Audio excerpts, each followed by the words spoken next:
Bandar Abbas തുറമുഖത്തിൽ ഇറാനിൽ നടന്ന വമ്പൻ സ്ഫോടനത്തിന്റെ ആ വലിയൊരു ഞെട്ടലിൽ നിന്ന് മാറുന്നതിന് മുമ്പേ കഴിഞ്ഞ ദിവസം ഇറാനിൽ നടന്നത് ഒരു വമ്പൻ സ്ഫോടന പരമ്പര തന്നെയാണ്. അതിലൊരു സ്ഫോടനമുണ്ട്, രണ്ട് തീപിടുത്തമുണ്ട്, ഒരു ഭൂമി കുലുക്കമുണ്ട് എന്നുള്ളതാണ് പ്രധാനപ്പെട്ട ഒരു കാര്യം എന്ന് പറയുന്നത്. എന്തായിരുന്നാലും ഇറാൻ ഇതിന്റെ ഞെട്ടലിലാണ്. പടിഞ്ഞാറൻ തെഹ്റാനിൽ കഴിഞ്ഞ ദിവസം ഒരു തീപിടുത്തമുണ്ടായി, ഒരു സ്ഫോടനമുണ്ടായി. ഇറാനിലെ സ്ഫോടനത്തിന് ശേഷം ഒരു ഭൂകമ്പം കൂടെ ഉണ്ടായതായിട്ടുള്ള റിപ്പോർട്ട് പുറത്തു വരുന്നുണ്ട്. ഒരു പവർ സ്റ്റേഷൻ, കറാച്ചിയിലെ ഒരു പവർ സ്റ്റേഷൻ ഇറാനിലെ പൂർണ്ണമായും നിന്ന് കത്തി എന്നുള്ള റിപ്പോർട്ട് പുറത്തു വരുന്നു. അൽബോർസ് പ്രൊവിൻസിലെ ഒരു പവർ സ്റ്റേഷനാണ് പൂർണ്ണമായും നിന്ന് കത്തിയത് എന്ന റിപ്പോർട്ടുകളാണ് ഇപ്പോൾ പുറത്തു വരുന്നത്.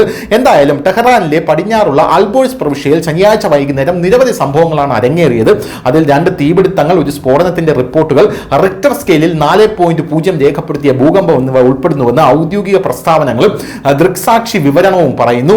ഇതിന്റെ പിന്നിൽ ആരാണ് എന്നുള്ളതിനെ കുറിച്ച് യാതൊരുവിധ അറിവുമില്ല, സ്ഫോടനത്തിന്റെയൊക്കെ പിന്നിൽ. എന്തായാലും നസാറാബാദ് നഗരത്തിലെ ഒരു കാർഡ്ബോർഡ് നിർമ്മാണ ഫാക്ടറിയിൽ ഒരു വലിയ തീപിടുത്തം ഉണ്ടായി എന്ന റിപ്പോർട്ടുകളാണ് പുറത്തു വരുന്നത്. അതിന്റെ ദൃശ്യങ്ങൾ നമുക്ക് കാണിക്കാൻ പറ്റുമോ എന്നറിയില്ല, എങ്കിൽ നമ്മളത് മാക്സിമം ശ്രമിക്കുന്നതാണ് അതിന്റെ ദൃശ്യങ്ങൾ കാണിക്കാനായി. കാരണം യൂട്യൂബിന്റെ കോപ്പിറൈറ്റ് പോളിസികളുണ്ട്, അത് ഇട്ട് കഴിഞ്ഞാൽ ചിലപ്പോൾ വീഡിയോ തന്നെ റിമൂവ് ചെയ്ത് കളയുന്ന ഒരു സാഹചര്യം ഉണ്ടെങ്കിലും പ്രദേശത്തെ കൊടുങ്കാടുള്ള കാലാവസ്ഥയിലാണ് തീ സമീപമുള്ള 12 യൂണിറ്റുകളിലേക്ക് പടരാൻ കാരണമായതെന്നാണ് ഒരു പ്രാദേശിക ഗവർണർ പറഞ്ഞത്.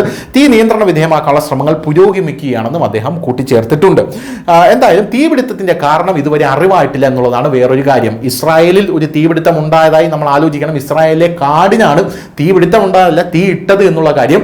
അങ്ങനെ ഇസ്രായേലിലെ കാടിന് തീയിട്ടപ്പോൾ ഇറാനിൽ 3 സ്ഥലങ്ങളിൽ ഒരിടത്ത് സ്ഫോടനം, 2 തീപിടുത്തം എന്നിവ ഉണ്ടായി എന്നുള്ളത് നമ്മൾ ഇതിനോട് ചേർത്ത് വായിക്കേണ്ട ഒരു സംഭവമാണ്. തീപിടുത്തത്തിന്റെ കാരണം അറിവായിട്ടില്ല, ആളപകടമോ നാശനഷ്ടമോ ഉണ്ടായിട്ടില്ല എന്നാണ് ഇറാനിയൻ മാധ്യമം പറയുന്നത്. എന്നാൽ ഇസ്രായേലി മാധ്യമത്തിലോട്ട് വന്നു കഴിഞ്ഞാൽ ആളപകടം ഉണ്ടായിട്ടുണ്ട്, നാശനഷ്ടം കനത്ത രീതിയിൽ ഉണ്ടായിട്ടുണ്ട് എന്നാണ് ഇസ്രായേലി മാധ്യമങ്ങൾ പറയുന്നത്. ഇനി ഏതാണ്ട് അതേ സമയത്ത് തന്നെ ഫാർസിഡ് നഗരത്തിലെ മോണ്ടാർ ഖേം പവർ പ്ലാന്റിന് സമീപം മറ്റൊരു തീപിടുത്തം കൂടെ റിപ്പോർട്ട് ചെയ്തു എന്നുള്ള വാർത്തകളാണ്, സുപ്രധാനമായിട്ടുള്ള റിപ്പോർട്ടുകളാണ് നമുക്ക് പുറത്തു വരുന്നത്. അതിന്റെ ദൃശ്യങ്ങളാണ് നിങ്ങളിപ്പോൾ കണ്ടുകൊണ്ടിരിക്കുന്നത്.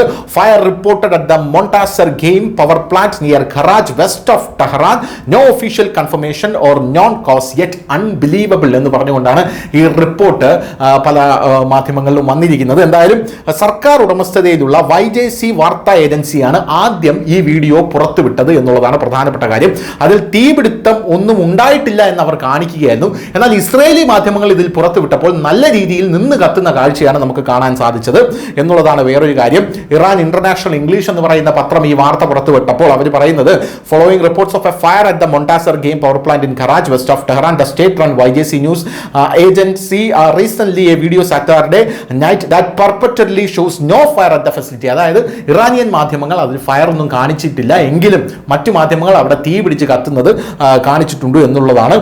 ഇറാനിയൻ ഉദ്യോഗസ്ഥൻ പിന്നീട് ഇവിടെ തീ പിടിച്ചിട്ടുണ്ട് എന്ന റിപ്പോർട്ട് സ്ഥിരീകരിക്കുകയും ചെയ്തു. പവർ സ്റ്റേഷന് സമീപമുള്ള ഒരു മാലിന്യ പ്ലാന്റിന് അടുത്തുള്ള ഒരു പോർട്ടബിൾ ക്യാബിനിൽ രാത്രി 8:41 തീപിടുത്തം ഉണ്ടായതെന്നാണ് ഫാർഡിസ് അഗ്നിശമന വിഭാഗം മേധാവി ഹൊസൈൻ അജൂരി പറയുന്നത്. ശക്തമായ കാറ്റിൽ തീ ഏകദേശം 2000 ചതുരശ്ര കിലോമീറ്ററിലേക്ക് പടർന്നു. 9 അധിക ഫയർ ട്രക്കുകൾ വിന്യസിച്ചു. തീ നിയന്ത്രണ വിധേയമാക്കി. ക്യാബിനിൽ ഉണ്ടായിരുന്ന വ്യക്തിയുടെ അശ്രദ്ധയാണ് തീപിടുത്തത്തിന് കാരണമെന്നാണ് ഇറാനിയൻ മാധ്യമങ്ങൾ എന്തായാലും പറയുന്നത്. എന്തായാലും ഇതിൽ ഇസ്രായേലിനെ ആരും വലിച്ചഴിച്ചിട്ടില്ല എന്നുള്ളത് നമ്മൾ എടുത്തു പറയേണ്ട ഒരു വസ്തുതയാണ്. തീപിടുത്തവും പവർ പ്ലാന്റിന്റെ പ്രവർത്തനവും തമ്മിൽ യാതൊരു ബന്ധവുമില്ലെന്നാണ് ഇറാനിയൻ ഉദ്യോഗസ്ഥർ പറയുന്നത്. എന്നിരുന്നാലും പ്രവിശ്യയിലെ പല പ്രദേശങ്ങളിലും വ്യാപകമായിട്ടുള്ള വൈദ്യുതി തടസ്സങ്ങൾ ആ സമയം നേരിട്ടിരുന്നു. ഭൂകമ്പം അനുഭവപ്പെടുന്നതിന് തൊട്ടു മുമ്പ് രാത്രി 9 മണിക്ക് ഒരു സ്ഫോടനം കേട്ടതായി അൽബോഴ്സ് പ്രവിശ്യയിലെ താമസക്കാരും ഇറാൻ ഇന്റർനാഷണൽ എന്ന് പറയുന്ന പത്രത്തോട് റിപ്പോർട്ട് ചെയ്തിട്ടുണ്ട്. എന്തായാലും ഈ 4.0 തീവ്രത രേഖപ്പെടുത്തിയ ഭൂകമ്പമാണ് ഉണ്ടായതെന്നാണ് ഇറാനിലെ ഭൂകമ്പ ശാസ്ത്ര കേന്ദ്രം ഇപ്പോൾ സ്ഥിരീകരിച്ചിരിക്കുന്നത്. News desk, news India Malayalam.